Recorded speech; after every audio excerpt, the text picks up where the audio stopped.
Boys Bible Study. Boys Bible Study. Boys Bible Study.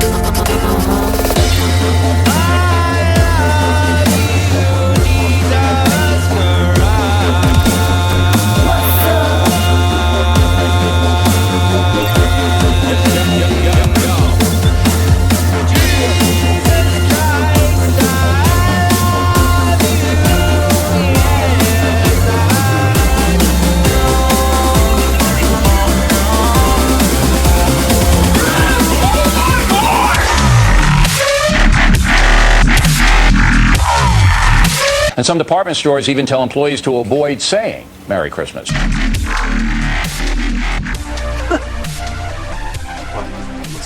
remember that video I did making fun of that creationist movie where the old guy goes to college campuses and crusades against evolution? Oh, you're talking about Gramps. That's classic. Gramps wants to debate me. Are you serious? Yeah. What a trip. I mean, you got, 400,000 views on that video already. So say you debate him, you'd get at least that many, which means ka-ching, Trey. Probably so.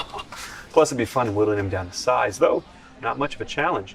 I mean, he's not a major creationist like a Stephen Meyer or Ken Ham, but you can still crush him, humiliate him, make it like the Christians versus the gladiators in the Colosseum. I had to up the ante from watching Crowning at the Prom, which is a Lifetime movie about the perfect teenager, and she finds out she's pregnant like 6 months into the pregnancy.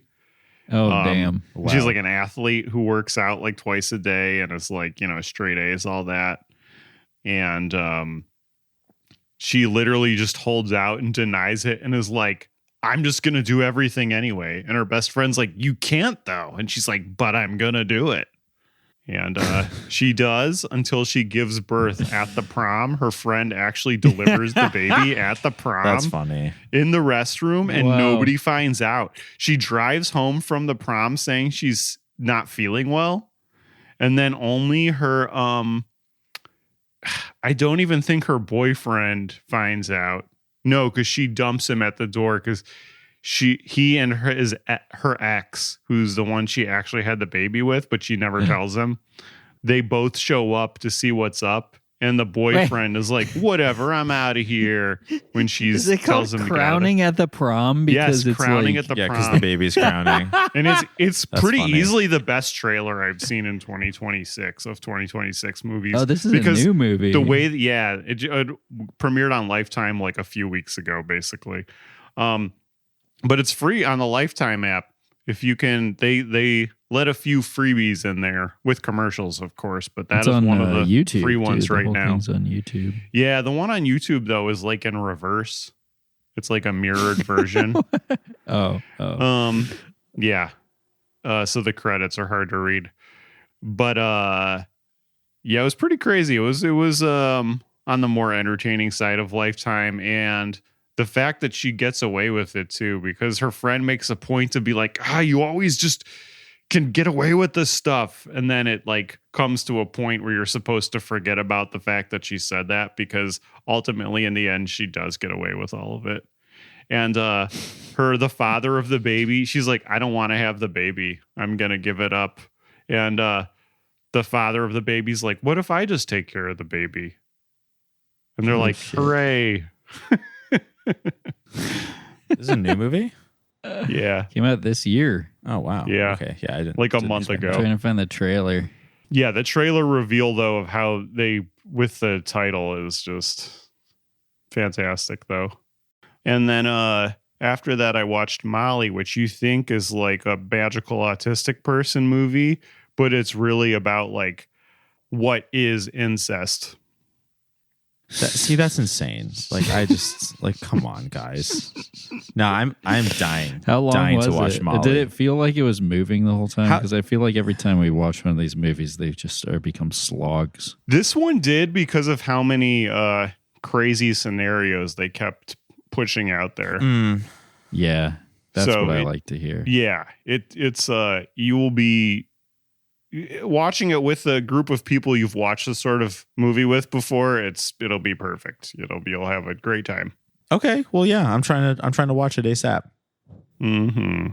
We're gonna talk about Gramps and his weird like cold sore thing he had going on. Yeah, I wrote in my notes he was especially skin tagged for this movie. I said he was crusty. Okay, I'm actually glad that everybody else noticed that, because How could you not? No, really, fifth bullet point on my notes, which my notes are always so long when we do a Donald James Parker film. Yeah. Fifth bullet point is Donald's looking especially skin tagged this time. Yep. Yes. He's getting old. I would say with Pickleball Princess that he was feeling a little older. Like his energy was a little more subdued in Pickleball Princess, but he still looked like Donald James Parker, you know? And this time he did. Yeah. I agree. He looked a little bit older. He looked a little bit more aged. No, he's like getting older, which is like, okay. When I watched the podcast a little bit with the guy who interviewed Donald, the podcaster showed clips of Gramps Goes to College, and I was like, he looks so young. But the thing is, he was probably like, that was like 65. How long? That was like 2014, right? Yeah, it's 12 years. It was 2014 ago. That movie, wow. And also I know for a fact Donald reveals in the interview that that he was 56 when he found Jesus. Like, I mean, he was a Christian before then, but when he became a serious Christian, he was 56. Yes. And then it was a few years after that, probably not long, but it was a few years after that when he started making movies, meaning he was already pushing 60 when his film career started. Yeah. Yeah. So that means he's probably in his 70s now, and he looks good for 70s. Like, don't get me wrong. Yeah. But it's just totally. Like Gramps Goes to College feels like he's like a puppy in that movie. Yeah. And he's like 60. You know what I mean? So young and full of life. I know. But we should honestly intro the show because we have so much to talk about. It's amazing. About it. I know. Welcome back to Boys Bible Study, your favorite podcast about Christian movies, about Christian podcasts. That's what we are with this episode, Beauty and the Atheist, which is a 2026 offering from one of our favorite film auteurs of all time, Donald James Parker, aka Gramps. And this one is very special to watch because it's Donald James Parker's first movie where he like breaks the fourth wall and acknowledges the haters and the losers that dog on him and make fun of his films on podcasts such as this very one. Yes. I didn't realize how popular the Gramps movies were in the Christian movie. Yeah, Gramps Goes to College in particular. It's picking up steam. It has over the past couple years. We're like late to the game on this movie. I mean, not when we first started watching it. On this specific movie, it's caught up to us. I see what you're saying. Yeah. I mean, here's a problem. But these fuckers don't do as much work as we do. That's the thing. So here's a problem. We have a superiority complex about the way we cover these films because we genuinely are passionate about covering in our very unique way, which is like, as everybody who listens to us for a while knows, it is, yes, we are making fun of the silly things that happen in the film, but we also are just happy to see DIY films being made. It fills us with delight. It fills us with delight. And we've been over this a million times. You know, I don't have to tread this ground. But the problem is, for us, is that there's a really easy media space to like make a YouTube thumbnail where you're looking at the camera and smirking and being like, can you believe this idiot? Yeah. And those views, like this podcaster, I didn't even write his name down because I didn't respect him. Chilling with the renegade scientist. The renegade scientist. And he had a name. I can't remember his name. The one from the movie.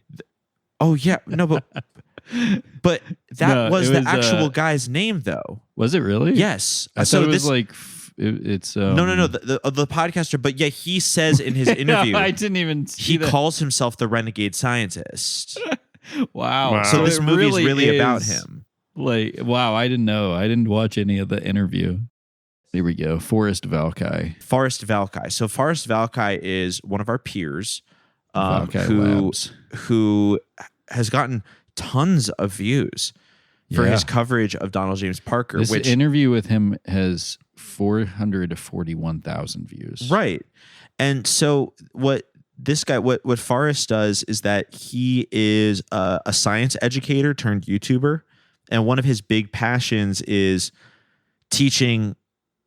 He's anti-creationism. Pardon me. He is in his words, an atheist evangelist. He wants to evangelize his feelings about atheism, and he wants to disprove creationism.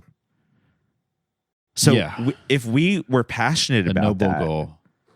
It's honestly it's one of those.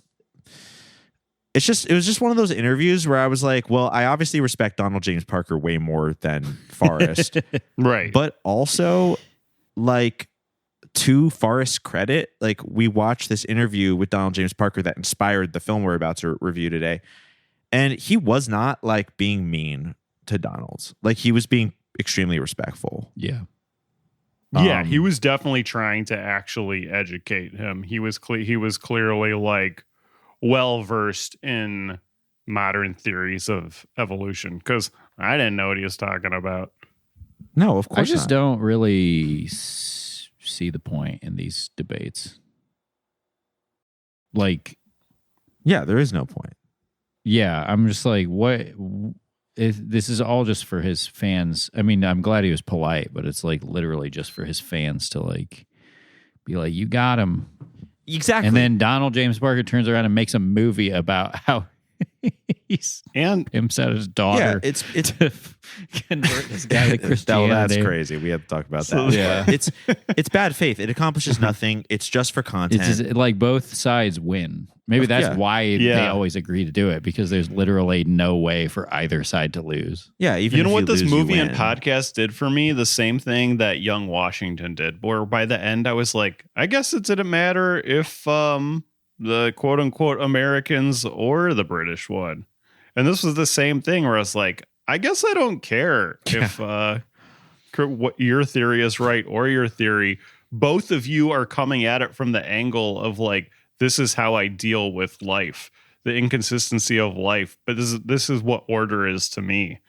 Like that's really the point. Whether either of them are correct or not, that's why both of them are doing it.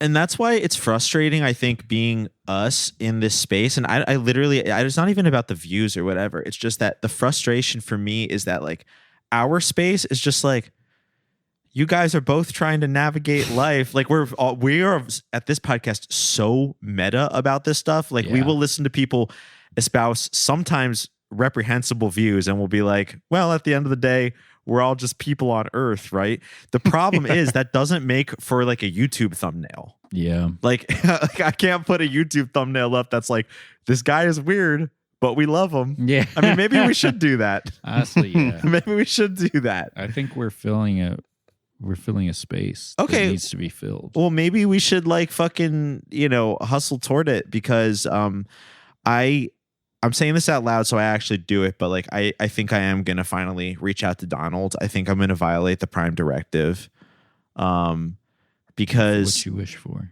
Because I'm gonna use Donald's language in case he listens to this. This is true, by the way.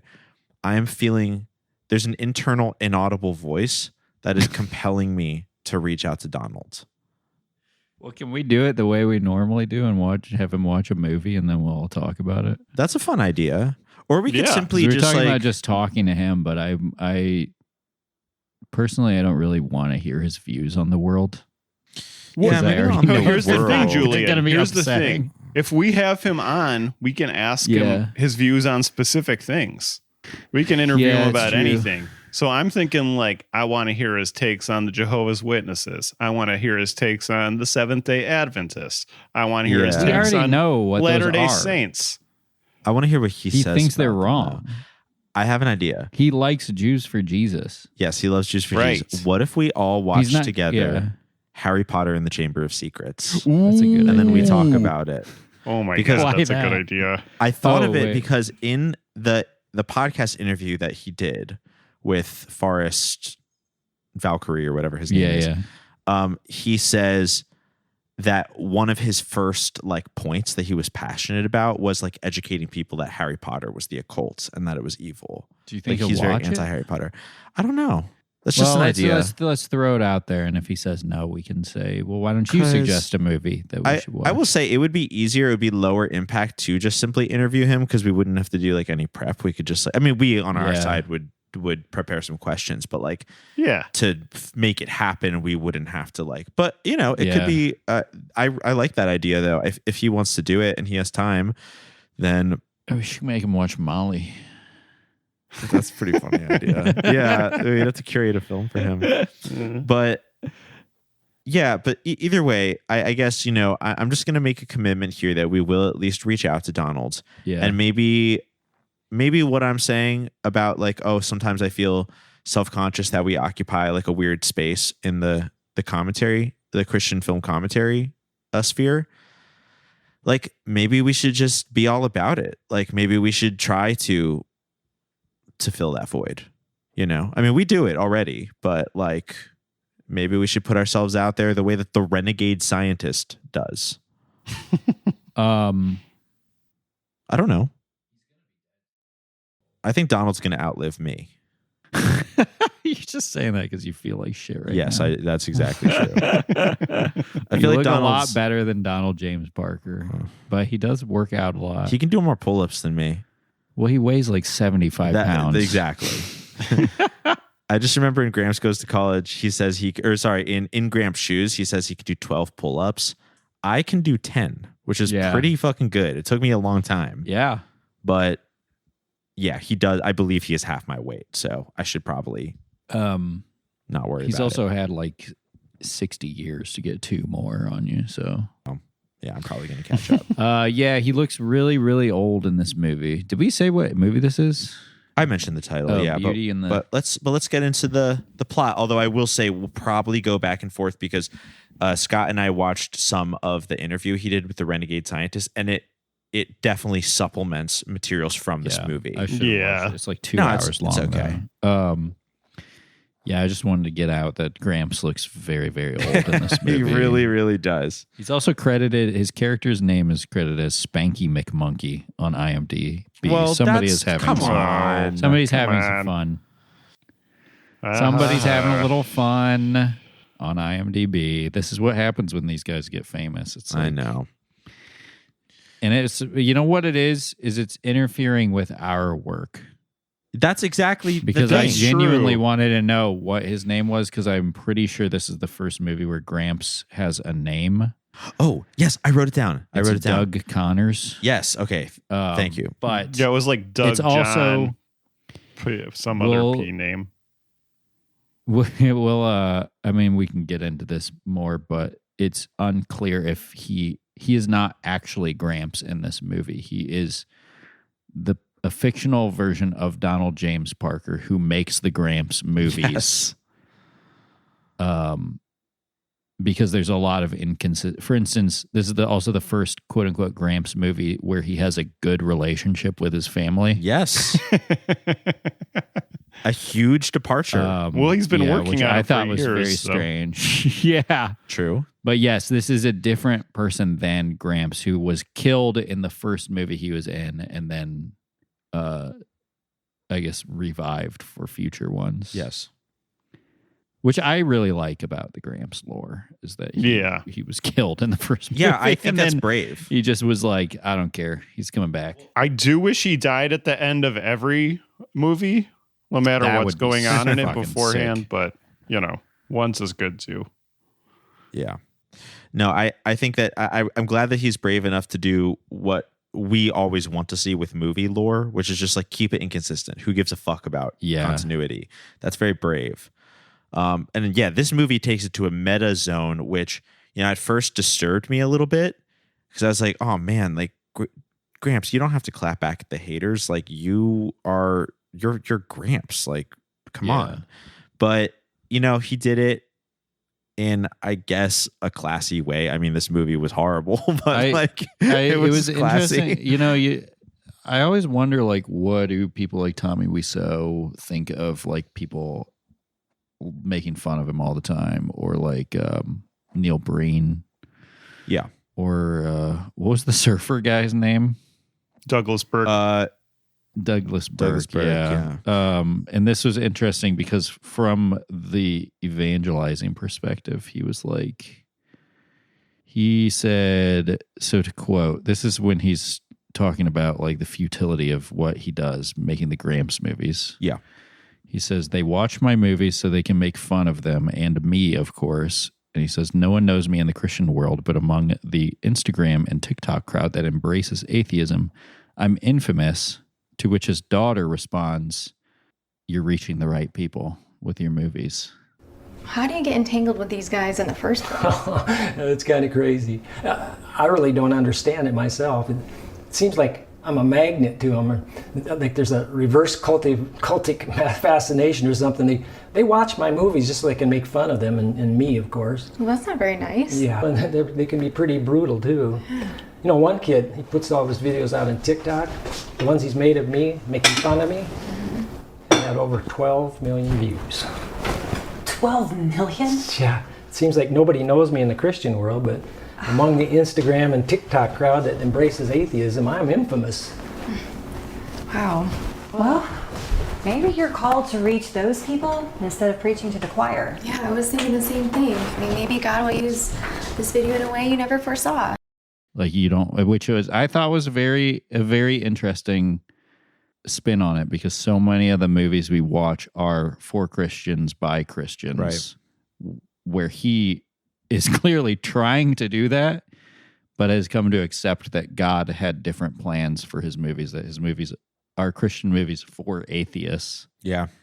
Which is really the goal, should be the goal of all these movies, but ultimately they really are just for Christians to like reinforce their beliefs and also like have a appropriate movie to watch. Well said. I mean, he really, I agree. I mean, so much for Christian by Christian movies. This is something we've critiqued on the show. Yeah, they just feel like circle jerks, to use an impolite word. It's just like there's no way you can really expect a non-Christian to watch this with an open mind. This is something for you to feel personally represented in media, which, you know, I guess there's utility in that, but it's not an evangelizing tool. Whereas Gramps movies are now watched by hundreds of thousands of chuckleheads, to use his word. At one point, he does say that he says something like, "Oh, and you know, you're chucklehead fans who leave comments on my movies." He does definitely state plainly through his character in this movie that he does feel offended by the bad faith traffic to his film. But I liked the way it is sad. But again, there's obviously a conversation happening in his head as represented by what you just brought up with his fictional daughter in the movie. Yeah. You know, he understands that there's multiple sides to this. It's sad because he's a real piece of shit, but he's also a pathetic old man. So you like can't really like, it's hard to feel good when he like expresses that he's sad that people make fun of him. Yeah. But he really deserves it. I'm sure he's nice to his friends and community.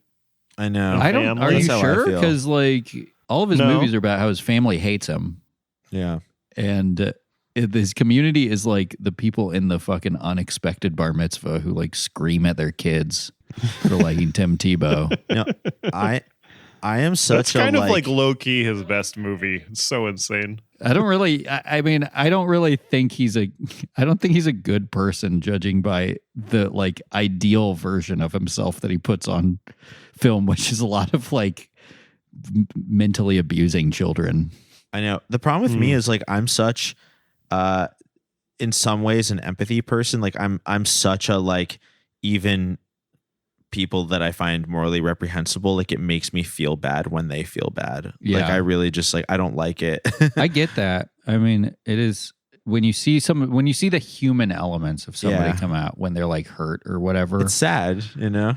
Yeah, even though it is. I mean, I feel bad that knowing that he is sad. Yeah. But it's also like the stuff that he stands for is very hurtful to other people. He's anti-evolution. I mean, who does that hurt?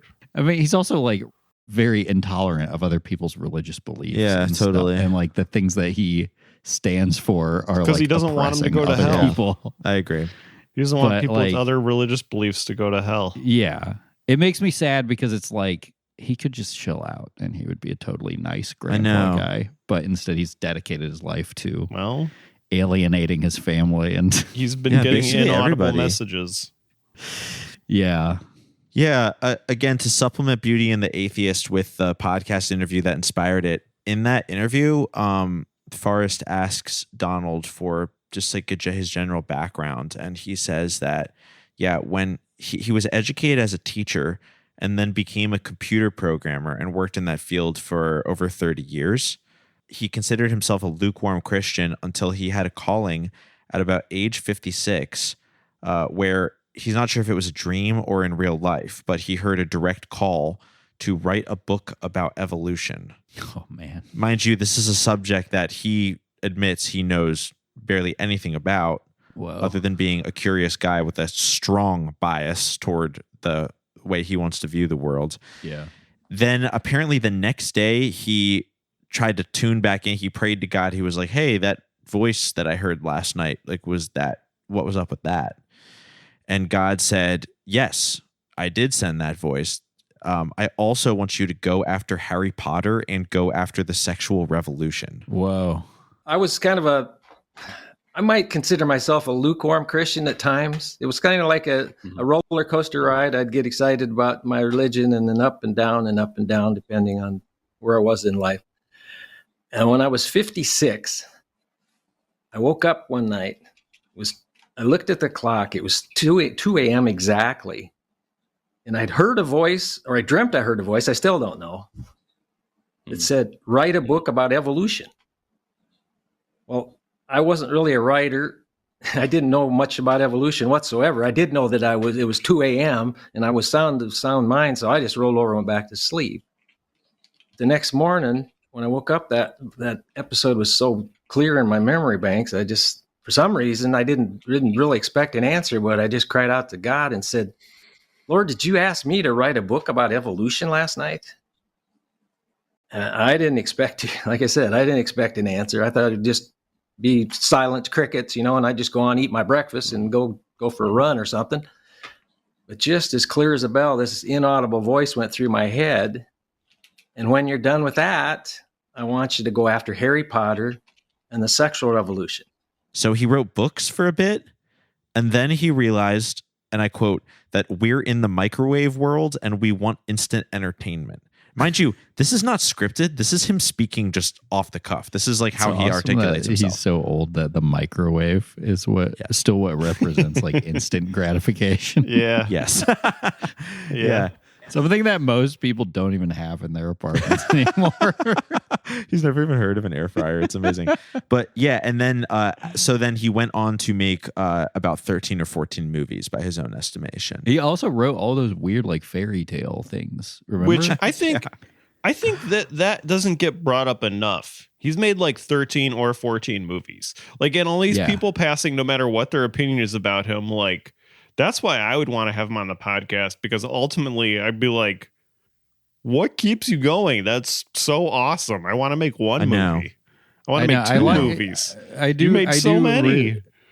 I do really appreciate what he represents as like a folk artist. Yeah, totally. Especially like, I mean, he's clearly like something's going on upstairs, and I don't mean the man upstairs or woman, but I mean, the whole hidden website with the like fairies writing and stuff. It's very like Vivian Girls stuff. He's like Vivian Gramps. Yeah. He's just, whether he means to or not. He's a very fascinating guy. It's like when he puts himself out there as like somebody who's going to, I guess that's just the space that the folk artist occupies in the modern world, is that we're able to like see them as like a person beyond. Isn't it interesting though how like so many artists can say like, I have this is my view of the world and it's clearly how I think the view is, and most people understand that that's the situation, but because of what his specific view is, it's like not perceived that way. Like people get really mad about what he's saying, even though like it's pretty niche ultimately.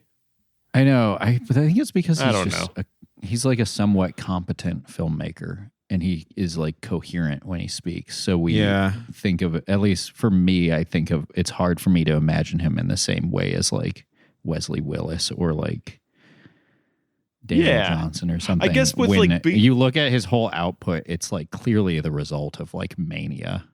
Yeah.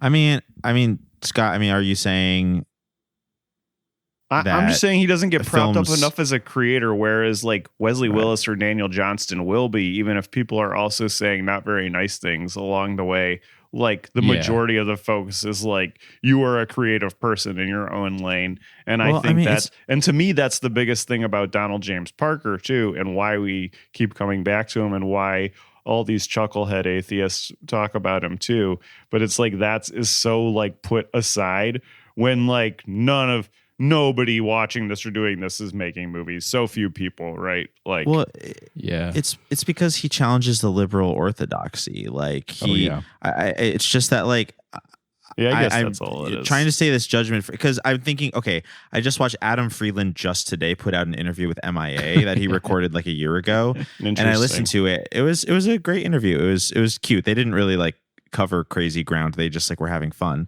But MIA is one of those people who like for years and years, it was like, she's a little eccentric, but whatever. But then, and she doesn't even, by the way, identify as right wing. But as soon as she started like saying a couple things that people put in that category, she was like, okay, grandma, like all of a sudden the conversation around her changed completely. Yeah. Mm-hmm. And she stopped being an artist that people like respected. She started being like, this is like a crazy person. We want to like deplatform her. We want to like say mean things about her. And I'm not even trying to, whatever. I just feel like because people see Gramps and they think right-wing artist. Yes. And he is, to be fair, like I would say that I don't know. He almost certainly voted for Trump, right? He made that whole movie about Trump. Right. So there's the first so that's right. So that's people's right. You don't have to watch art by like a Trump supporter or whatever. But I just think that the conversation about an artist changes once people find a reason to slot them into like a right wing. Oh, absolutely. Block. Especially like nowadays, because it's easy for people we live in like the pile-on microwave generation. Where it's like very easy to pluck somebody from obscurity on like TikTok and just be like, everybody make fun of this weirdo. Yeah. Because that's like where the platform gets most of its like engagement exactly from. And it's also like for someone like MIA, it's like, it's not just that it's like you don't completely agree with one side of the political spectrum. It's like all you have to do is say like one thing, and then like the right wing spectrum embraces you as like somebody who's like, oh, now like welcome to MAGA. One half MIA. is like, oh, we don't like you anymore, and then the oppositional half is now like, oh, well, you said like two things that we agree with, so you are now our favorite artist. It's like when Ariel Pink is like, for like a month, like Fox News people were like, oh, this is like our artist now. Right. And then now it's like belongs to nobody. Right. But it's still just like this very like, people would still associate someone like that with like being a right-wing artist, despite the fact that he is like, I'm only using him as an example because I was listening to his new music on a road trip recently. No, that's a good example. And I had to check to see if he still likes is so Trump. Creative. His music is so creative. Yeah. But he still says that he likes Trump, but I would no longer associate him with like, it's not like he's going to be at like a fucking CPAC conference performing, whereas that could have happened like at that moment. Right. But like he will forever be like associated with like the right wing now. I know. At least to a bulk of it's just people. like a very like tenuous relationship that we have with like artists exactly and their politics now. Which I think again is technically people's rights. They can feel however they want to feel, but I also think that it's just like, as you called it, it is like really like a pile on culture. And I think so. Yeah, it's just unfortunately a lot of people out there are just looking for what to think about someone, and they also love piling on. So they're just waiting for the signal. They're waiting for the renegade scientist to own Gramps in an interview because that's funny for them.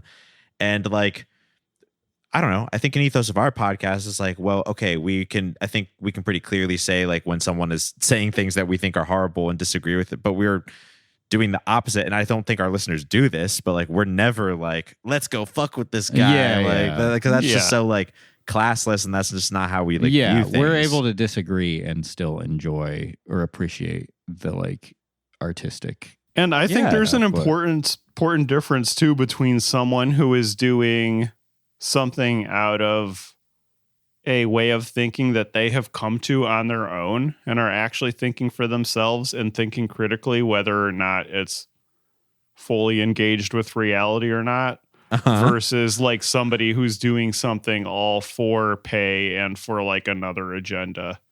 So that's like, I don't know. Sure. Gramps is a real artist. Do I agree with all his takes about how the universe works or how different people are or how women be shopping or whatever? Like, no, but like I appreciate his fervor and his like need to make art, really.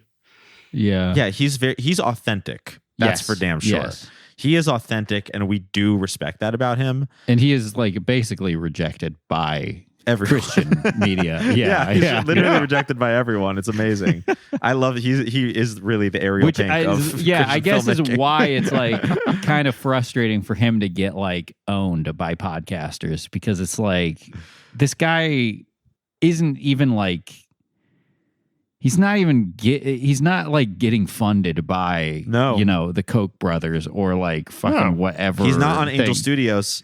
Right. Like, he's nobody. I'm not trying to sound mean, but he's just like the least like threatening. He's not doing damage. Right-wing filmmaker that you could find. Exactly. Yeah. It's Gramps. Like it's my fucking that's Gramps, bro. He's ultimately he's not doing damage. He's only adding to the beautiful fabric of the world. Of the human world. It's not too far removed from when like people yell at homeless people who are like clearly have mental health issues and are just like, like yelling at someone who's like unaware of their actions or whatever. Yeah, right. It's not that far removed from that. He's not like some conniving like is manipulating the media to like get as a means to an end or whatever. This guy is literally just making movies because he has some weird compulsion. Yeah, literally an inaudible voice tells him to make these movies. Had some sort of, I don't know whether or not it's true, but to me it seems like he is conflating his inner thoughts with direct communication to God. Yeah, we all have different ideas about what the inaudible voice means. Yes, exactly. We all have different ideas of what the inaudible voice means and different ways of describing it. So that's just his way. That's his understanding of it.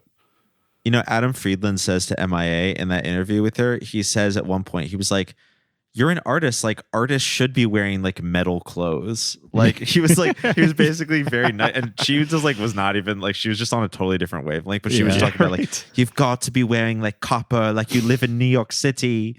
And Adam is like, I mean, you're an artist. Like I'm glad you're out there like wearing copper. Like good for you. Like he's trying to be like, you're fucking weird. And that's cool because you should be weird because you're on a different wavelength. Yeah. And that's how I feel about I'm like, Gramps, you should be at the park doing pull-ups to get teens to stop smoking cigarettes or like whatever you're doing. Like that's great. I love that about you.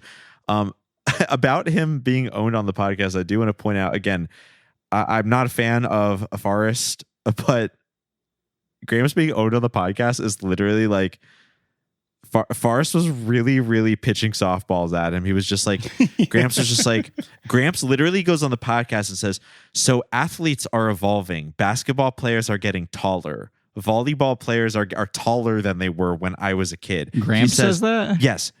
He brings this up as a point. Okay, yeah. He says, literally, you never saw a 6'4" girl when I was a kid, but now you see them on volleyball teams. And so he's like, so evolution, like he was trying to say, like, I do believe that evolution is happening. And Forrest is like, I want to stop you right there.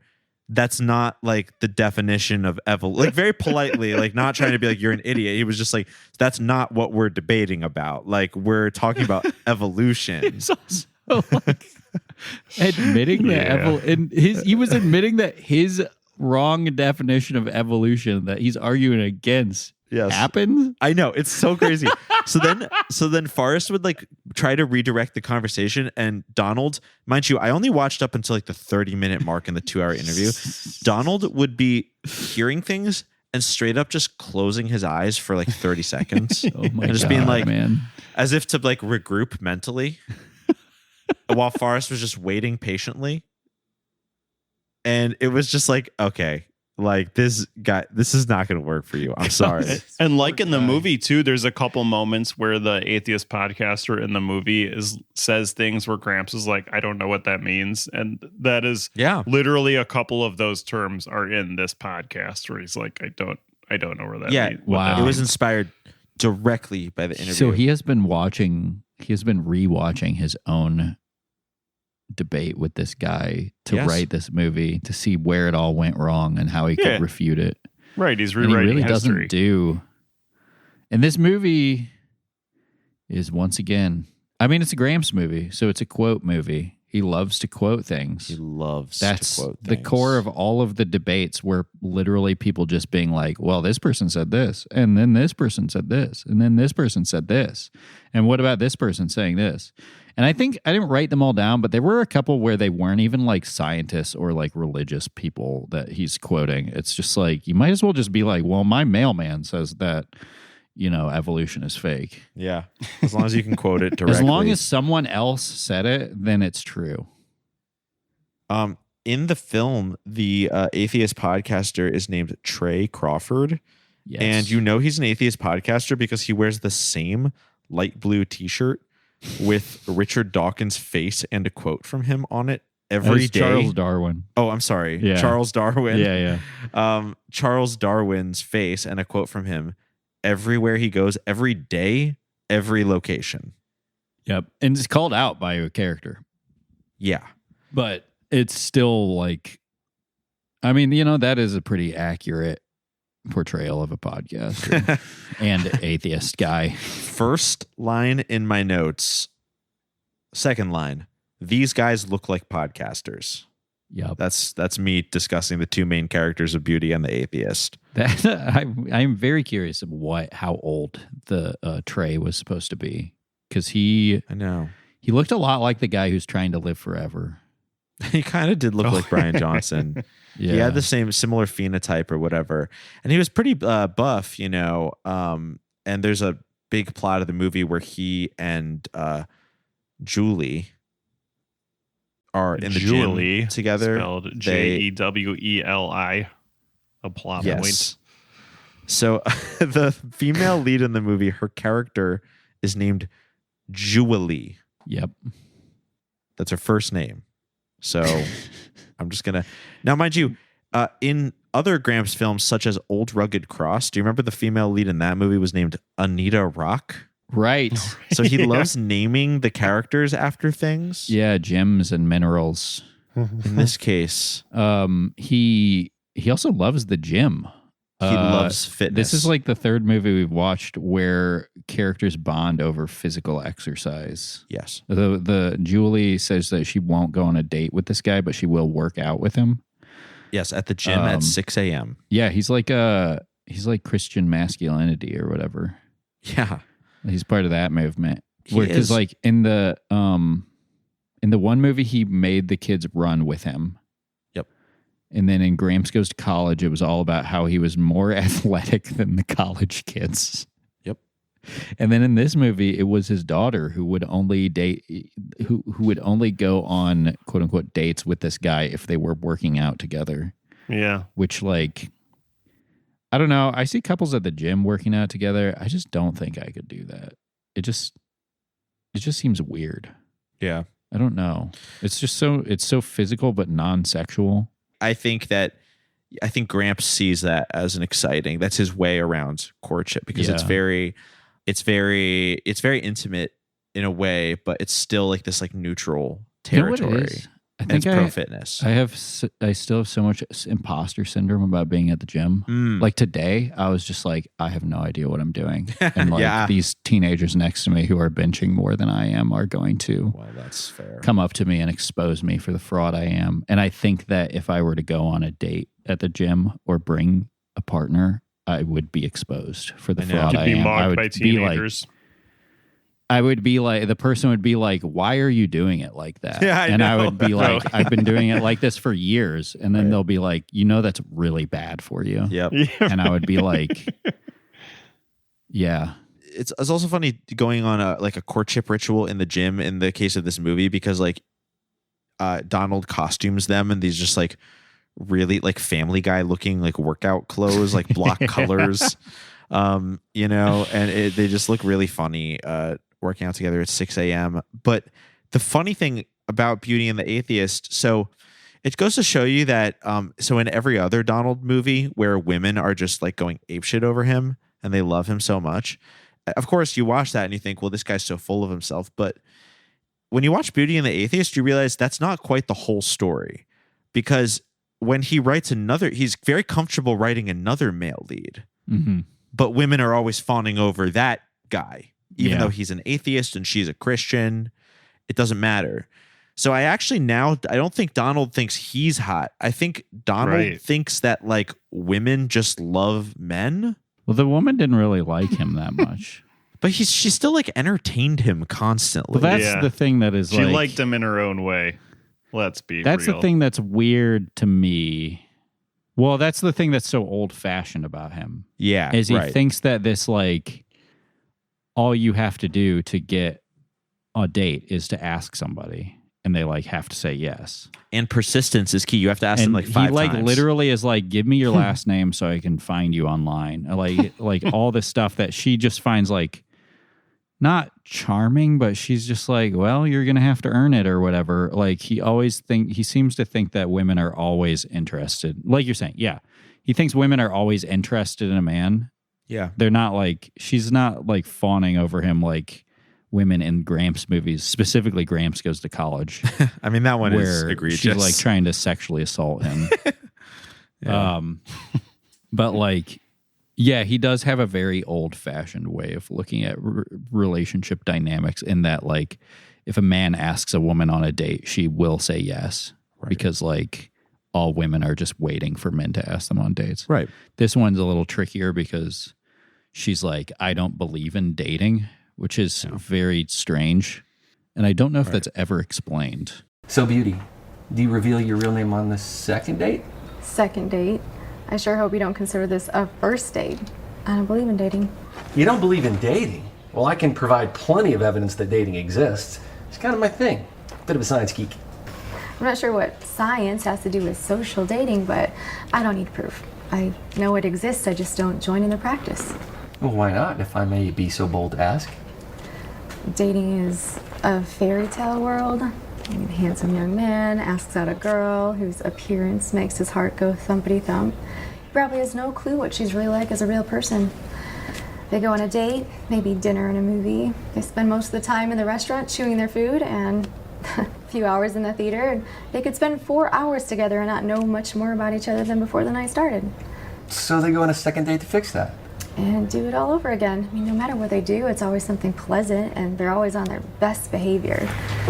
Their hormones are percolating, so they think they're in love and jump into marriage with great expectations and little wisdom.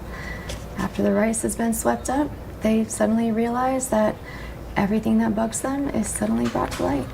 To jump a little later in the movie, after our atheist podcaster has a bit of a come to Jesus moment later in the movie, spoiler alert, but that's, we all know where this is going.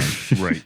Immediately after he finds Jesus at the end, I wrote down in my notes, it's so funny. Once a character finds Jesus, they just know exactly what to say. They get saved, and then they immediately just understand how Christian lifestyle works. Yep. So after he does that, he just goes up to her directly and was like, I would like to start engaging. Do I have permission to engage in courtship with you? And she's like, yes. It's like she's just been waiting for him to say those things. Yeah. But because he was an atheist, he didn't possess the arcane knowledge of how to properly court women. Yep. But as soon as he went to church once, it was just like, I will court you now, milady. And she's like, yes, sir. And then he's like, you will meet my parents. She can see the light of Jesus inside of him now. He really was just using the wrong terminology, because what they were doing the whole time was courtship on what her terms are, whether she's ready to admit that or not.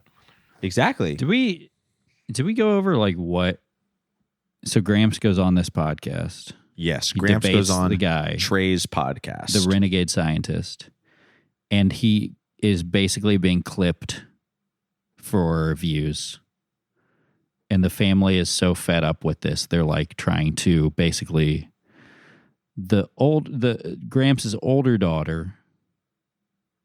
Well, Gramps' younger daughter, it turns out, is a woman that the Atheist podcast host has a crush on that he keeps seeing at a coffee shop. This is where their lives overlap. But also at the same time, the older daughter is trying to like dox this podcaster for bullying her dad, who, mind you, agreed to go debate this guy. Yeah. Like they should have known the consequences. They're kind of like a lot of this movie is basically just about them being sore losers of a debate about evolution. Yeah. And even to the point where when the older daughter meets the podcaster, he assumes she has the same name as last name as Gramps, but she doesn't. She's like, my last name is Atwater. My husband is a Marine, by the way. Connors? Which means you must be Lori Connors. Nope. Lori Atwater. My husband is a Marine, by the way. Okay, I'll keep that in mind. Which I thought was like a very like conservative thing to do, which is to basically just be like, my husband's going to kick your fucking ass for being like different from us. Mm-hmm. Which is a very, I don't know, that's just like not how freedom of speech works in this country. Also, like, fight your own battles. And also, a Marine fought in Iraq so that you would have the right to be an atheist in this country. Fight the real enemy. Sinead O'Connor rips up a picture of Gramps. Sorry, go on. There's just a lot of things. I found that to be a very loaded line right there. Yes, it was crazy. Yeah, said a lot. She was basically like, my husband is trained to kill people, and I will unleash him on you if you don't stop making fun of my dad. Yeah. Uh-huh. That's the joke. Which is like illegal. Yeah, but you know, she was doing a silly movie. You've treated my family with disrespect. Silly about what Gramps is doing. But again, because I think you know he's trying to let these chuckleheads know, like, you know, you're disrespecting a real person here. Yes, you know there could be consequences for this. I guess I don't know. I know. Well, it's like kind of like the conservative thing. Whenever you ask.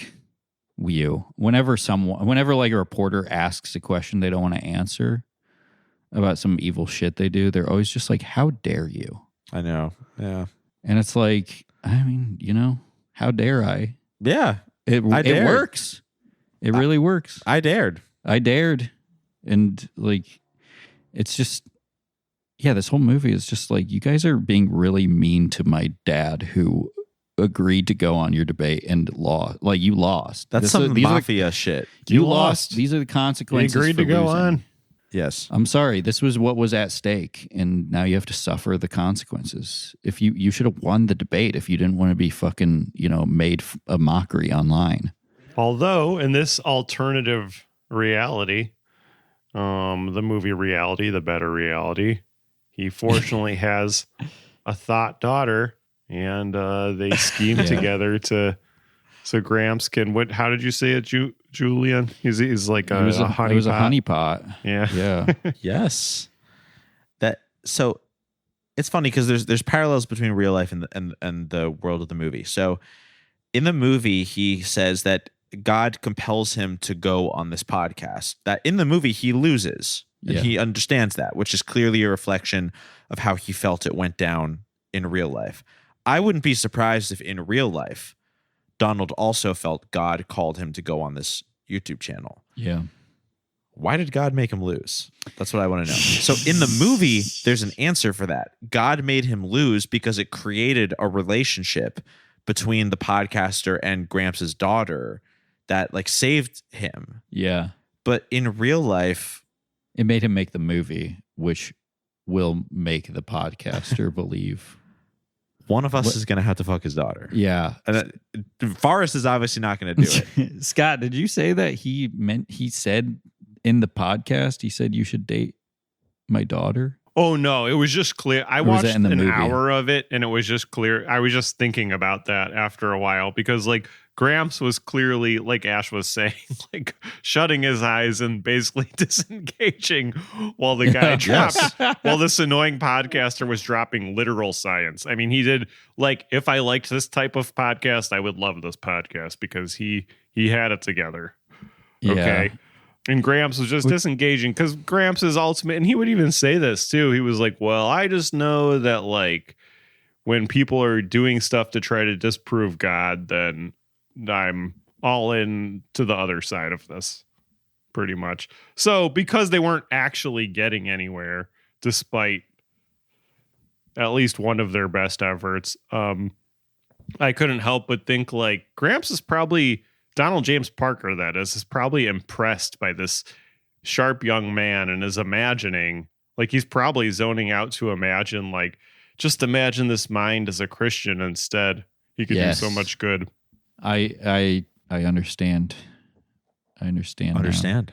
It's it is really funny when like the daughter he gets this uninhibited way of like turning the tables by making this movie, because in the movie the atheist wants to get with the daughter so bad that she gets to use the same tactics that like the evolution guy used against Donald James Parker. Yep. Where she is like, she gets to be like the bananas. She literally uses the fucking completely debunked, even Ray Comfort admits he was wrong. Yep. The banana is easy to peel argument. Yep. She also gets to say, what benefit is it for the tree to bear fruit? Which is like, and her thinking, the logic is that the fruit from the tree takes a lot of water and then gets eaten by people. Yeah, she says, what benefit is it for the tree to bear fruit? Which is absolutely insane because apparently it takes a lot of water to bear fruit. Like completely disregarding the fact that like, that's how this, like the fruit tastes good because you're supposed to eat it and digest the seeds and then shit them exactly. out. And then animals do it all the time. More trees. That's how that is literally the evolutionary function of the fruit, is to spread the seeds so there can be more trees. The point. Like that is the point. And then there's other types of fruits on trees that if you eat them, you die. Like she gets to say all this stuff, and then the atheist doesn't have an answer, and then she gets to say, if you can like prove scientifically all of this stuff to me, then I will go on a date with you. Yeah. But it's like, how come all you have to do is just be like, well, then why did God intelligently design everyone? Like it's so funny that he just was clearly so pissed off at the fact that he got completely owned on this podcast that he turned around and like just made it a debate that he could win, where he just gets to be like, yeah, well then why can't you see the wind? Yeah, literally. He scripts how it should have gone. Which would be that I say my insane shit and you just have, you're like, oh, no. And then I'm like, so I thought so. And he makes it like a attractive young woman who gets to like say all this stuff. So doubly, you don't get to debate it. I think in that same conversation, the girl said, I think it was the girl, she said, instead of invoking Father God, you invoke Father Time. Talking about like evolution taking place over millions of years. Instead of invoking Father God, you invoke Father Time. And I thought that was a really innovative way of like doing the thing where atheists don't actually not believe in God. They just worship something else. And in this case, haven't heard this one before. Atheists worship Father Time. Yep, that's awesome. Yeah. There should be a cult of Father Time. It's like that's literally been idea. Like atheists believe in God, but they hate him. Atheists believe in the devil and worship him. And this new one, atheists worship Father Time. That is unbelievable. Which is like, yeah. And you have what's his name's thing of atheists worship like Sunday, like the NFL Sunday ticket. Oh yeah, Tim Che. So this goes in the we have a new entry in the pantheon of things atheists worship instead of God. Well, there was also what I thought was some bug god evangelism in this movie. Bug god is another pet Boys Bible Study theory. There was so much shit. It's like I doubt I wrote down a third of what was going on. But at one point in the gym, Jeweli, goes on a rant about how like there's no reason for butterflies to be beautiful or insects to be beautiful, so God must have created beautiful insects to testify to us about the beauty of the Lord. And then he's like, well, butterflies come from cocoons, which is like, what does that matter? Who gives a fuck? The ugly cocoon. Yeah, some shit like that. It's like, what are you talking about? He talks about how there's other things that turn into uglier bugs, from a prettier caterpillar to an uglier bug. Butterfly is just an example of a pretty one. What about those flies that like burrow into your skin and then you have to like in the Amazon? God's just like, I fucked up. Don't go to the Amazon. I'm so sorry about that. You're cool. Don't go to the Amazon tomorrow. But the bug god, from the bug god theory, there's no mess up. It's like, wow, the bug god works in all kinds of ways. Yes. We don't understand. Bugs can, what's the word I'm looking for? Bugs can thrive in many different scenarios thanks to the great bug god. She did say, this was such a cop-out when she said, hey, sometimes Christians don't even know why God does stuff. It's like, you're supposed to have answers for these questions. This is why you lose the debates all the time. Right. Well, but it's also why you always win the debates. Right. Well, so the thing that's crazy about Gramps, kind of tying back to what we were saying earlier, is like his big problem, as I see it, is like the point of being a Christian is not to have the answers. Yeah. Like, I don't care about the answers. Like, this is something like Scott and I have talked about this often. The whole point is like we don't know the answers, and so like we need a metaphysical explanation for it. Like I'm not interested. I'm straight up not interested in whether Christianity wins a debate when put bullet point to bullet point with the theory of evolution. It does not influence how I feel about Christianity. Exactly. They feel like they're in completely different arenas, which actually the YouTuber Forrest actually says that to Gramps, and Gramps does not yield.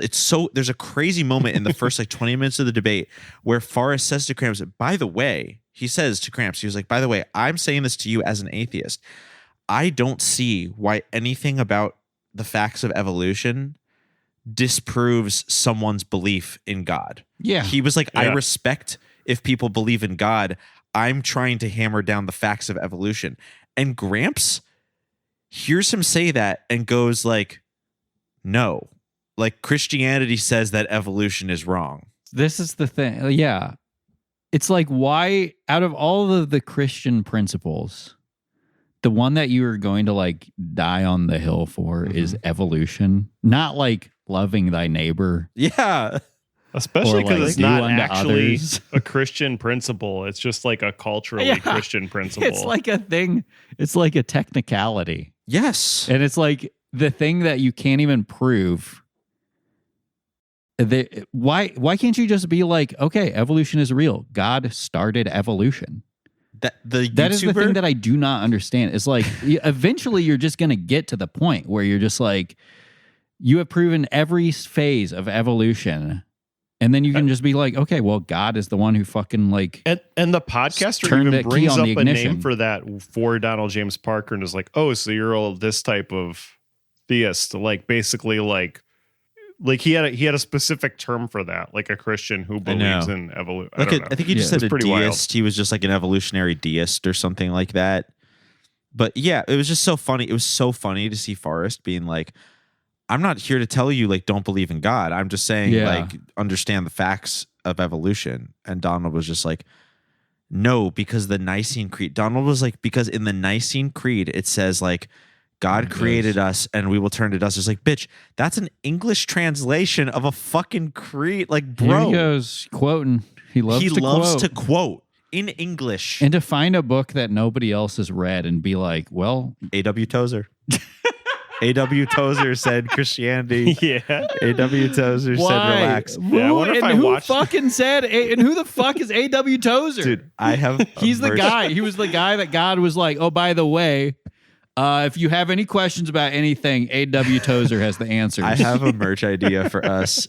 A.W. Tozer say relax shirts. I think that's again for nobody, but Tozer it really says makes relax. it Tozer say relax. That's for nobody, but I would love to have it. I read A.W. Tozer, bitch. Or one of those Helvetica font shirts, and it says like Chip Rossetti, Donald James Parker, And- A.W. Tozer. Yeah. That'd be so funny. He loves his thing, and he just doesn't want anybody to tell him it's not true. It's so funny because it's like, I was thinking about the debate between Bill Nye and Ken Ham is what I looked up. Yeah. Because I was about like, that. I remember when like people were excited about this, or at least I had a roommate in college who was excited about this debate. Sure. And I was just like, what the fuck is this going to prove? Literally, they're going to talk for 2 hours and then it's going to be over. And both people are going to be like, I won that debate. Of course. Yep. Because you're debating evolution versus fucking intelligent design. Right. It's like, Is there how are you going anybody- to? How is either person going to prove this? Does They can't. anybody have a take on both? Because like I like this theory that I'm contriving now that God created evolution, right? Like how everything works, God created, which is way more impressive than even making an individual thing, right? How many people do we know that have made an individual thing? Whatever. Yeah. So God created all the structure of everything, which is proves that God is God already. And then occasionally gets really into different creatures and fully formed those by him or herself. Yeah. He vibes out Yeah. Yeah. on a different creature. So He's like all some right, stuff is butterflies. there because it just evolved that way. Other stuff is because God's like, ooh, I got a new one. Yeah, I like that. It's like so there's something for everybody there. I think I would be worried. I would be worried if I was a firm believer in intelligent design and then like scientists did research into it and found out like the mantis people designed all of us. Ooh. Because then they would be like, scientists or we scientists have proven intelligent design, and then all the Christians will be like, finally. And they'll be like, it was the mantis people. It's the And they're gonna be mantis like, people. No, we believe in evolution now. Like, yeah, but like, think of how many bugs there are. It kind of makes sense. Yeah, and then they'll They're be mantis like, well, people. who created the mantis people? It was God. Yeah, they work for him. Ooh. Yeah, They work for him. I just think it's like I don't think this is something that Christians really want to be digging into. Not all the Don't ask animals questions. are as good I as don't think they're others, going to like though, the right? answers. I don't Like, if think you- they're going to like the answers. Like, I feel like if the three of us each came up with our top 10 animals, there'd be a lot of crossover. Like, Should some we of them rank our are top more 10 like, animals some right of now? them, of the intelligent design, some of them are more designer than others. Am I wrong? Yeah. Well, yeah, because I would have pugs up there, and that's Not like, me. yeah. Well, I know how you feel about dogs. Yeah, they need to be beaten into submission. Mine would be like ones that snort, and Yeah, that's I would great. have pigs and pugs, and what else is cute? What else is like a big hog-like See? thing? A Because hippopotamus. maybe I guess. God goes Those through are like awesome. different phases, like and stuff's evolving in the meantime, and then God's like, "Oh, I'm into snorting animals." He's like, now. I'm into reptiles now. They're Yeah. gonna walk Yeah. on land now. And then he's like, while they're doing that, I'm kind of done with dinosaurs right Yeah. now. Let's kind of phase They're them gonna- out. yeah. And he was like, insects, they're big. Let's make them really small. Well, he evolved dinosaurs into chickens. That's right. He was Dinosaurs like- did Right. something to piss him off. Yes, And he was you'll like, feed the them. rest of animals from now on. we're gonna make nuggies out of you MFs. Yeah. I think they found like a cursed chest of gold or something, and they took the gold and then they turned into chickens. Yeah. And They I disobeyed do think God. that They ate from the tree of life. Yeah. Yep. And they got turned into chickens. And now they make nuggies in the shape of dinosaurs. to Even the mock them. dinosaur Bible Yes. was destroyed. That's how mad God was. It was. Yeah. You know what's crazy is that so many animals evolve from cute to ugly. right. Like a pig. which I still think is pretty cute at full grown. But a piglet evolves into a pig. Right. And it's much cuter when it's a piglet. Yeah, one could argue, yeah. This is why so the pigs raise I'm it. anti-evolution, because I want them to stay puppies and piglets and like little baby bunnies, babies in general. You're a Pikachu type. You think you Pokemon. devolve? Yes, I got to keep them all at level 1. Yeah. So you think it's a sign of de-evolution once you get to become an adult, basically, compared to your childlike phase? I think it's evolution. I think interesting. It's evolution. Man, you definitely have to watch Molly ASAP. I really need to hear your take on this. Okay, we'll watch it tonight. I think we'll watch it tonight. Maybe we should just do an episode on it. I'm wearing a hat at a rave that says "Where's Molly?" but I'm actually looking for a DVD of the 1999 film Molly. You're trying to find your autistic stepsister. She was at the rave. Yeah. So the Donald's or Gramps' older daughter tracks down the family of the atheist. Yes. And her whole goal is, so this is also a funny thing in Christian movies, is that atheists are, I was thinking like, what would it be like if somebody tracked down my parents and was like, we're worried about your son's religious views. Will you pray with us? My parents would be like, what the fuck are you talking about? Like, I love that in these movies, it is a very safe assumption that an atheist is like, has rejected their past as like a very religious person. So she tracks down his parents, who have a very, very funny conversation with each other before they decide to call her back. Because the mom is like, there are a zillion con men and women. They're debating whether or not to answer the phone when this woman calls because it's a strange number. This is why Donald James Parker is a genius. Yeah. Because she tracks down the parents, she calls, they don't pick up the phone, and then the mom says, there are a zillion con men and women out there, and I'm very wary of strangers. And then the husband says, well, why don't you answer and ask them why they want to know? Oh, it was a Facebook message that they received. And like, if anything, that shows you that this movie is made by somebody who is like 80 years old.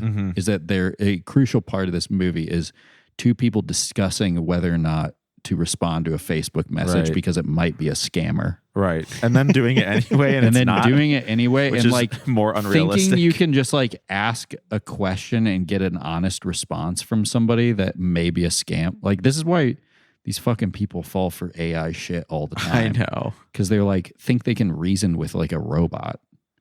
Speaking of AI, and they do pray for him.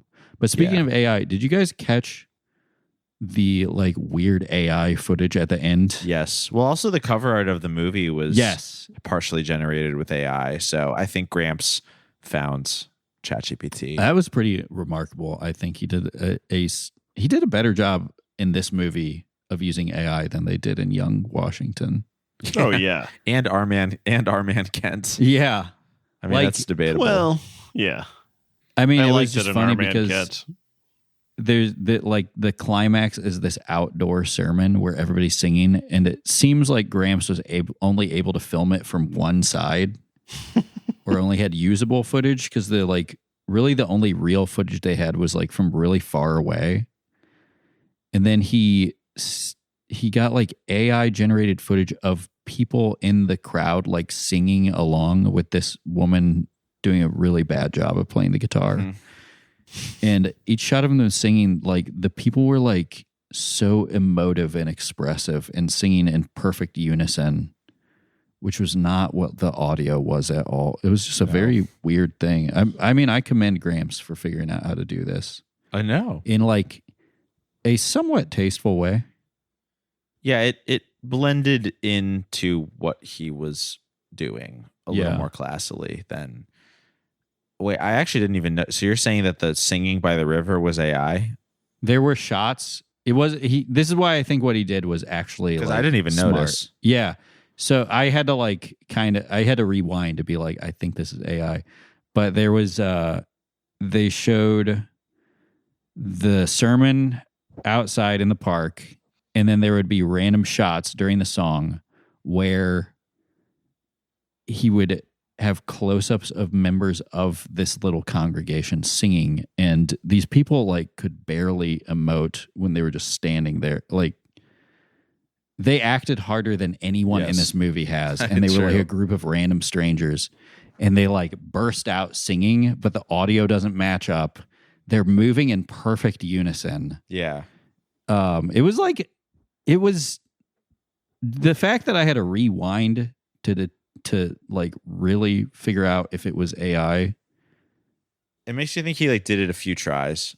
Yeah, you know? and it was just like, I mean, as soon as they showed the fucking AI horse running and George and Young Washington, we were like, that's AI. Yeah, I know. Like for Gramps, I had to rewind and be like, I think that's AI. And I didn't even notice. Yeah, he did a good job. I know. He's good. It's fucking crazy. He's Gramps good at what is he getting does. More powerful. Yeah, he keeps learning new things, leveling up. He's evolving, some would say. Yeah, by his own definition, he is, which is amazing. I thought maybe there was some AI music when she turns on like the worship service on the computer. She's like nodding along to it. Oh, yeah. So, yeah, I think that... that was probably... Many people living life in misery, victims of our neglect. They cry out for help. The crowds walk on by, too busy to care, and they cry out to you. Will you walk on too tonight? Reach out to them, reach out to them, reach out to them, reach out to them, reach out to them, reach out to them, reach out to them tonight. So many lonely girls, so many lonely guys. There was a part at the 48-minute mark where I think he just left two of the same song in the audio tracks because it was like phasing really weird. Did you guys notice that? No, I didn't catch that. Let me see if I can pull it up. Maybe I don't know if the song is just weird, but like I'll pull it up. Days without water and a few minutes without oxygen. This is right Darwin before it to care for my starts. patients, but I venture to guess the same is true for anyone working. Oh, I in the love field that of she biology. works in the hospital, so she's smart. This song. I guess. Yeah. I didn't. It catch sounds that. jazzy, but all the drum beats are happening twice. Yeah. Oh yeah. Sounds like a Flying Lotus beat. I know. It actually sounds kind of cool.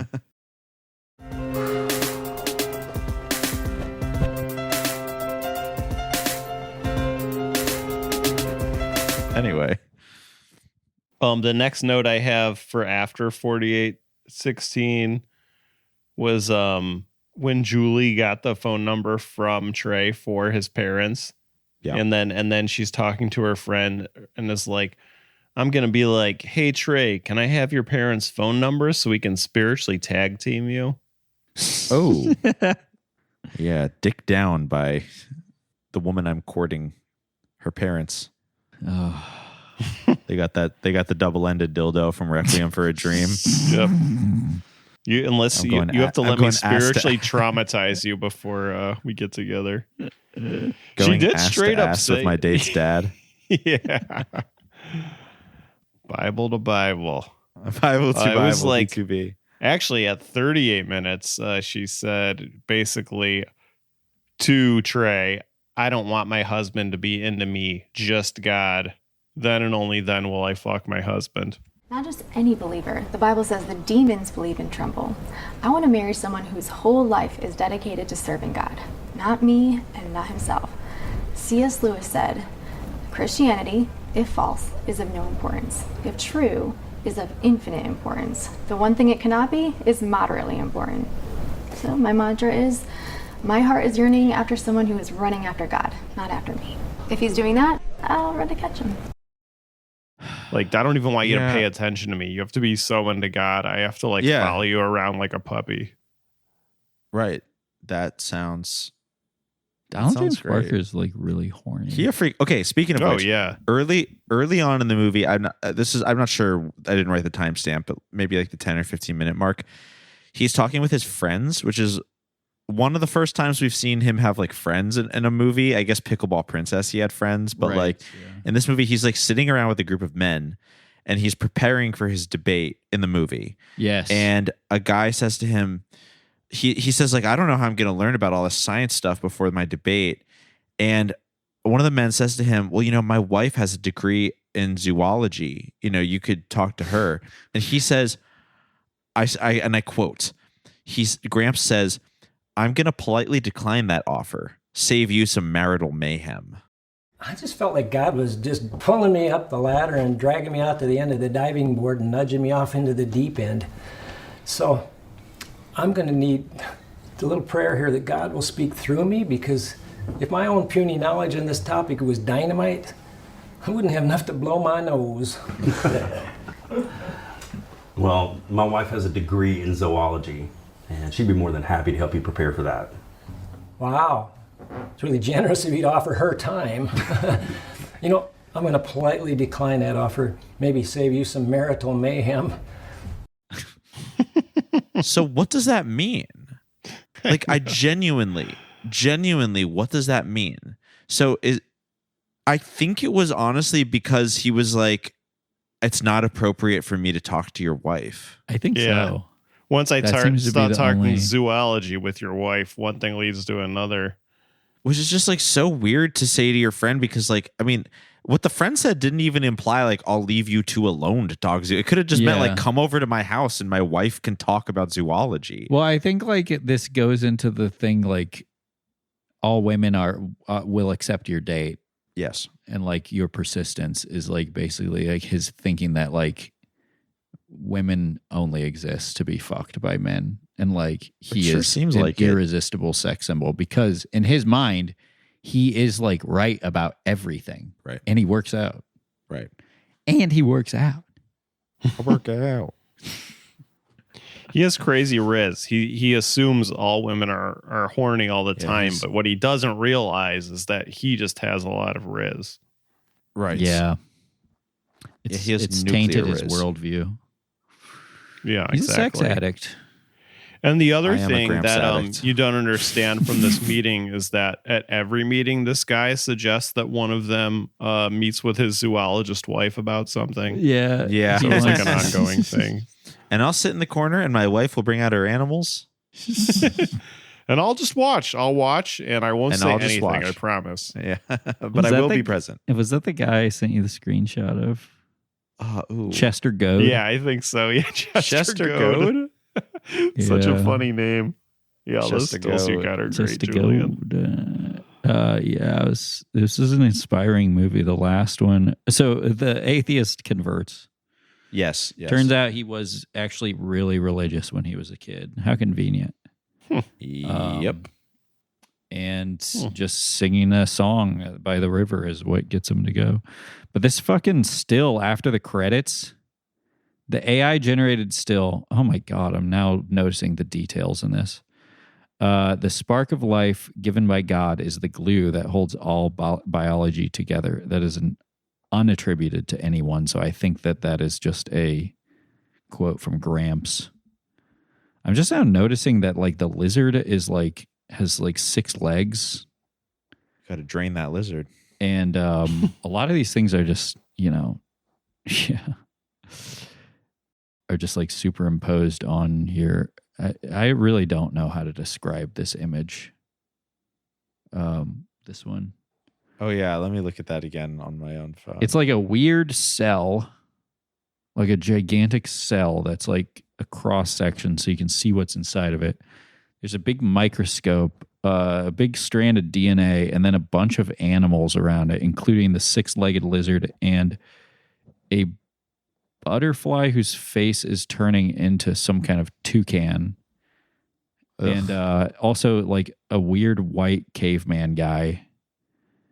Like an Aryan caveman. Yeah. And then like a rabbit and a chimpanzee and a giraffe.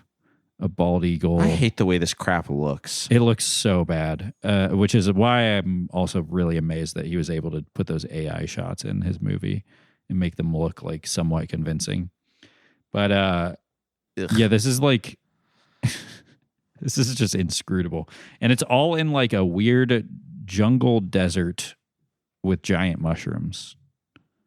And this is his like what is this message trying to tell us? It's like doing the thing that I said earlier where it's just like God created biology. Yeah. Why not just say that? Like, that's great. But no, it's not enough. Because it contradicts with the English interpretations of Bible verses too much. From A.W. Tozer. Inventor of A&W root beer. Yes, his first venture. That's why he had all that time to write. Yeah. But it just that I think I left Beauty and the Atheist feeling like I knew more about Donald, and also kind of enjoying the vulnerability at seeing how he feels about, like, you know, the reactions to his work. But I left it more frustrated because I started to realize that, like, I mean, I sort of knew this before, but it really confirmed for me. I mean, he really, really just wants to confirm his own very particular worldview, and all the information he consumes comes back to defending that. And it does not seem to me like he's done that searching moral inventory of actually trying to find information and come to a conclusion from that. It seems like he started with a conclusion and looked for information to justify it. Yeah. And I wish he would have the guts just to say that, because I think everyone would respect him a lot more and probably lay off him if he was just like, this is, you know, what I believe, and it's okay that the facts don't line up with it. It's funny hearing you describe the debate with Forrest, because it's like, it sounds like he just really comes off like similar to my building manager, where talking to her, she's just hearing key words. Yeah. And really is not like paying attention to any of the grammar. So a lot of times the responses are just completely confounding, because I'm like, you're responding to something that you think I said because you heard a certain word that you like associate with something else. Yes. Like you heard me say the word evolution, but you didn't hear me say like you heard me say the word Christianity evolution, and you did not hear me say like evolution does not refute Christianity. Yeah. Right. You just heard those two words, and you have to go back to your like stock response. Yep. Of telling me to read A.W. Tozer. Yeah, I guess I think that is just what's so frustrating about Gramps. And, you know, again, it makes him a great artist because he loves like writing many characters that sound just like him, that all work in conversation to, you know, defend his own viewpoints. And even characters he writes that are in opposition to his viewpoint, you know, provide just enough evidence to cause the point to be hammered home at the end. But in real life, it just doesn't work that way. He's just not meant to be a debater. Yeah, he even says in the movie that he doesn't like being in the big city, and he's in like, where was he? Lexington, Kentucky, which I've never been, but I don't think I've ever heard that on like a list of big cities. You know, it's funny. I was listening to one of our older episodes for research on one of our other newer ones, and we did this whole riff about like, you brought up like Larry Bird and how he like didn't want it. It was just like the concept. There's like a type of guy who's just like, I can't handle the hustle and bustle of Indianapolis, or it's not even that. It's like Bloomington. I can't even handle the hustle and bustle of Bloomington, Indiana. Yeah, it's like less than 100,000 people. Lexington's definitely bigger than Bloomington, and the one time I was there, it seemed cool, but it's not like it ain't Gramps territory. Yeah, he has an unflinching. He has an unflinching creative vision and worldview that merely talking to him seems to like put him on the defensive. Yes. Like so any sort of contact with him, he views as an attack on his worldview. So how can we keep him all offense when we have him on our podcast? That's the goal. That's what we want. I know. Well, I don't know. We just have to cultivate a safe space, because the man has moved all over the country. Like the unexpected bar mitzvah took place in like Washington, didn't it? So right, we got to make him like feel Spokane safe or something. Yeah. Yeah. Yeah. Yeah, this guy.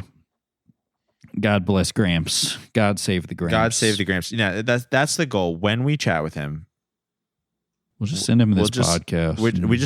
We're just gonna validate his every whim. We're gonna say yes, period.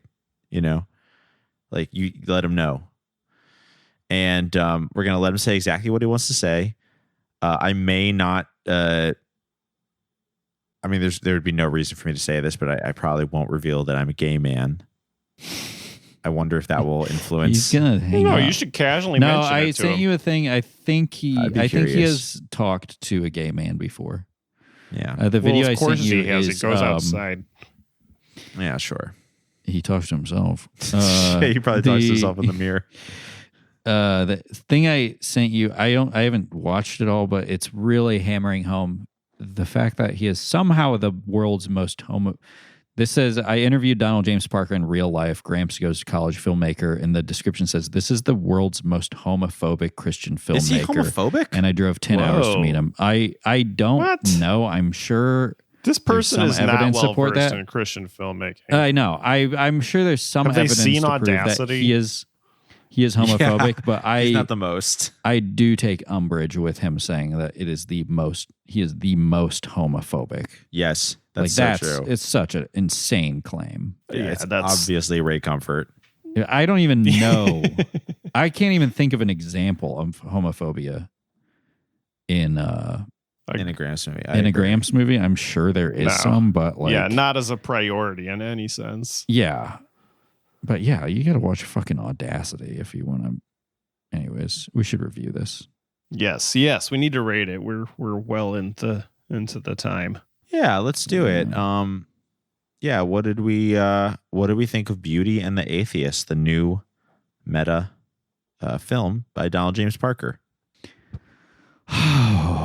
This is yet another Christian movie that is just about how men will do anything to get pussy. Yeah. It's evolution. And it really is. I mean, atheists are like, they will sacrifice any belief they have to get pussy. I feel like that's been the focus of so many movies we've watched. The argument might as well have been, you think there's no God, then explain this pussy. And she just shows him her pussy. Mm-hmm. Oh my God, that is such a good idea. I would love to, I will do anything to get to Gramps' pussy. That grissy. Yep. Bony ass. Things of skin tags all over it. Cracking fucking his cracked ass lips. He had like a fucking massive cold sore the whole movie. Perfectly And like skin tag direction for your pleasure. a huge mole on his like chest that maybe that's been there before, but I immediately was like, Gramps, you got to get that checked. I mean, it might be nothing, but I have not noticed that in another Gramps movie. Yeah. Maybe that's what we should say to him. Like, dude, you got to start moisturizing and go to the dermatologist. Just focus on those types of things. Really throw him off. Yeah. Whatever you say religion wise, we just believe the last thing we heard, so we're good there. But yeah, we're with you. I mean, he is getting old. There ain't no fighting that. No, it's true. But Father Time comes for us all. That's why. Still undefeated. He's the most powerful God we have. Mm-hmm. That is why Christians want to live forever, because they're trying to they're scared of Father Time. You're right. That's true. Wow. Yeah. Well, okay. So to conclude, and we're trying to rate this, but in the episode, in the interview he says, this is where I stopped watching. He says, if God doesn't exist, then this is an insane asylum.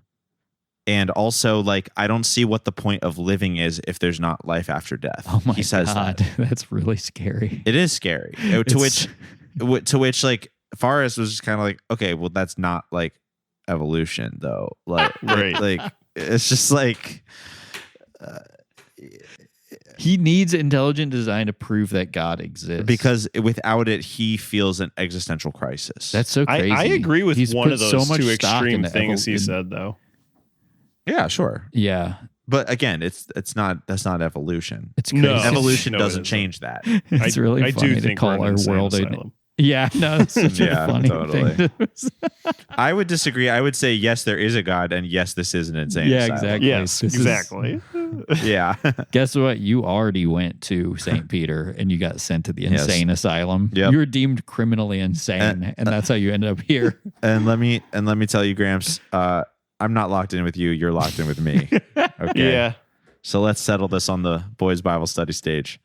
The pull-up bar. I wish at this point, the what was the guy's name? The cool atheist, the rebel Trey with a cause. No, the real Forrest guy was the the real Forrest, I can't remember his podcaster. last I name. wish at that point he had like removed his face and been like, then how do you explain that you're in purgatory? Yes. God, we should figure out a way to fuck with him. We should give him an existential crisis. He seems like a very easily manipulated man. We should scam him. Ooh, that's Let's now start. we're talking. Clearly, Let's it's start money. by rating this film, and then So we can fun scam at movies. Oh Did I yeah, forget to I'm rate gonna it? give this. Oh. Yeah. What was maybe your I did rating, there. Julian? I'm going to give it a 10 out of 10 skin tags. Yep. Beautiful, Let 'em perfect know. movie. So I'm mean. gonna I stand by give it, this. unfortunately. Unfortunately, not my favorite DJP movie, but one that gave us more to talk about than any other. Well, now that I'm looking at our recording time, so that is something. I have to give this 2 out of 2 t-shirts. One for when I'm an atheist podcaster, and one for when I'm a freshly converted Christian podcaster. Yep. Period. I enjoyed this film. I love the window that it gave us into Gramps' life, especially his attitude toward podcasters like us. I'm gonna have to give this film 1 dirty black tablecloth out of 1, because that was the film's dastardly podcasting setup. Imagine if I had like a velvet black tablecloth. I'm looking at it right my now. computer It's like on. the plastic, like $1 one you can get from Party City. Why? Just fucking. It's awesome. Yeah, he has like $1,000, 2 like $1,000 mics and a $1 plastic tablecloth. Why? Well, they can clean up all the Disgusting. spittle faster from all was their gonna ranting say. nonsense. I would hate to run a UV light over that thing. Let me tell you that. But yeah, this was Beauty and the Atheist. Maybe finally the work of art that will get us to violate the prime directive, contact Donald James Parker once and for all. So hopefully he writes back. But we'll see. But yeah, we really just want to thank everyone for, giving us an evil platform to spill contradictory messages such as the one you just heard. Special thanks to our Patreon members. If you want to get more episodes, sign up there for $5 or more, or sign up on our $20 tier for monthly custom-made DVDs of Christian media, hand-designed and delivered right to your doorstep. Also, our outro song is Oh My God by Mary. So from all of us here at Boys Bible Study, myself, Ash, my co-hosts, Scott and Julian, we would like to say peace be with you. Oh, fuck. And also with you, Jimmy Carter. Gramps face. Oh, Jimmy Carter. Yeah. Forgive me, Father, for I have sinned.